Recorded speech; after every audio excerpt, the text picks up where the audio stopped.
Hey everybody, Richard Gingras, the head of Google News, is working on an idea that he says will help major news organizations gain more revenue with Google.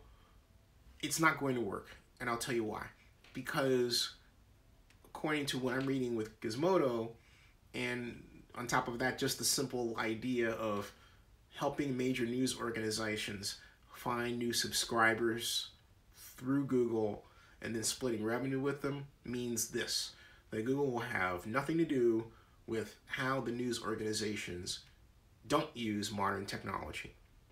The problem with major news organizations is that they don't understand that video is far more powerful a media tool than the printed word.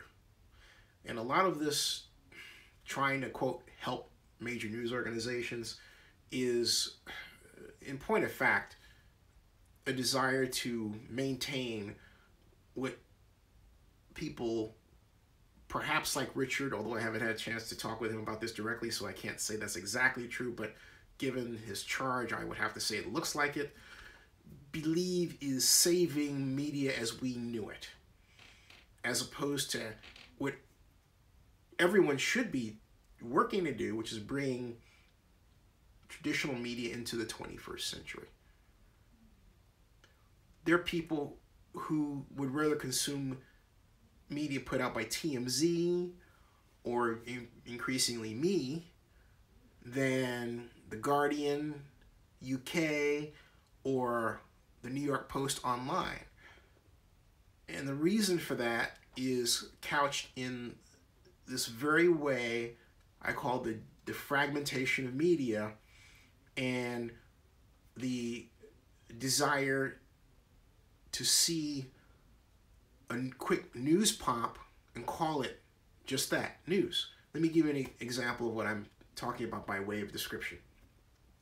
On Reddit, the second most popular post by upvotes was a photograph of a University of Tennessee player, Vowell, giving the finger to Alabama fans.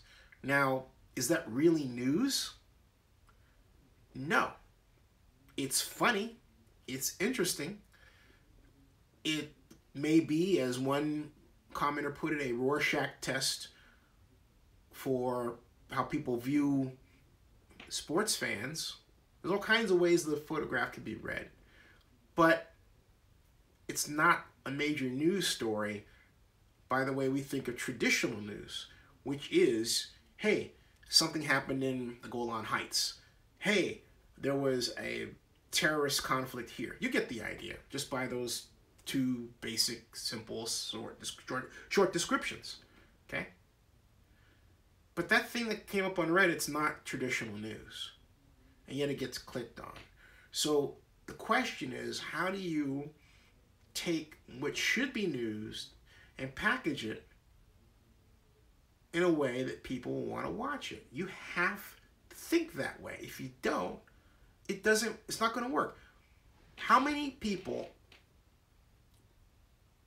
on YouTube talk about the right thumbnail to use, the length of what the video should be, for watch time, for example? In other words, all of these different actions one needs to take to make their video more possible to get more views and therefore make more money.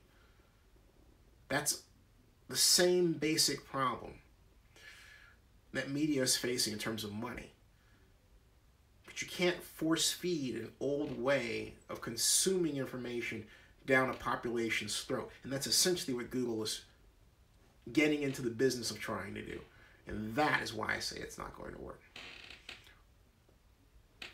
What the solution should be is how YouTube started off with CitizenTube and Steve Grove.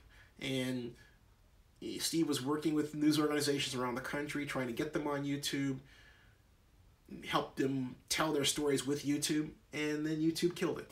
Because we went through how many CEOs? We went through, 4 CEOs, 5 CEOs since YouTube started.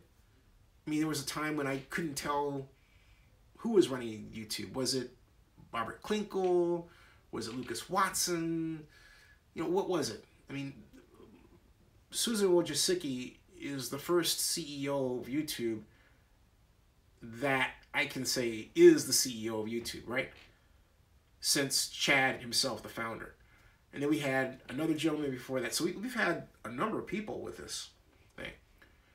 And I think of, yeah, think about it. You got Lucas Watson, who wasn't CEO, he was head of sales, right? But he was presented as if he was a CEO because of his background. So you had Lucas Watson, you had Robert Klinkle, who's still there. You have Susan Wojcicki, you had Chad Hurley, and I'm leaving someone else out. That's 5 in the just over 10 years that YouTube has been around. Really, you needed just one CEO, and we haven't had this complete continuity of approach as the technology has advanced. We've had wholesale changes, driven in large part by new philosophies, you know. So I can go on and on and on. I'm starting to drift off course in terms of my message, but I think you get the idea.